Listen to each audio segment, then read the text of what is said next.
আপোনালোকে জানেনে অক্টোপাছ এনেকুৱা এটা জীৱ যিটোৰ তিনিটা কলিজা থাকে। এক নম্বৰ 2 গণিতৰ এনেকুৱা এটা নম্বৰ আছে যিটোৰ লগত আপুনি আপোনাৰ বয়সটো পূৰণ কৰিলে তিনিবাৰ আপোনাৰ বয়স ওলাব।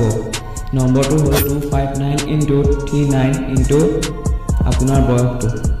ফেক্ট নম্বৰ 3 আপোনালোকে জানেনে 1930 চনত প্লুটো গ্ৰহৰ নাম নিউজিলেণ্ডৰ 11 বছৰৰ এজনী ছোৱালীৰ নামত ৰখা হৈছিল। ফেক্ট নম্বৰ 4 আপোনালোক সকলোৱে লক্ষ্য কৰিছে চাগে পৰুৱা সদায় একেটা লাইনতে যায়, কিন্তু কিয় পৰুৱা গৈ থকাৰ সময়ত বিশেষ প্ৰকাৰৰ গেছ এৰে যাৰ ফলত পিছত আহি থকা পৰুৱাই সেই গেছ অনুসৰণ কৰি পিছে পিছে গৈ থাকে আৰু এটা শাৰীৰ ৰূপ লয়।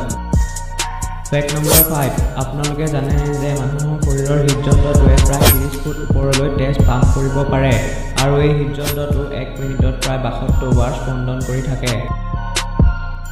তো বন্ধু-বান্ধৱীসকল আজিলৈ ইমানেই। যদি ভিডিঅ'টো চাই ভাল লাগে তেনেহ'লে লাইক কৰিব আৰু এনেকুৱা ইণ্টাৰেষ্টিং ভিডিঅ'ৰ কাৰণে চেনেলটো ছাবস্ক্ৰাইব কৰি ল'ব।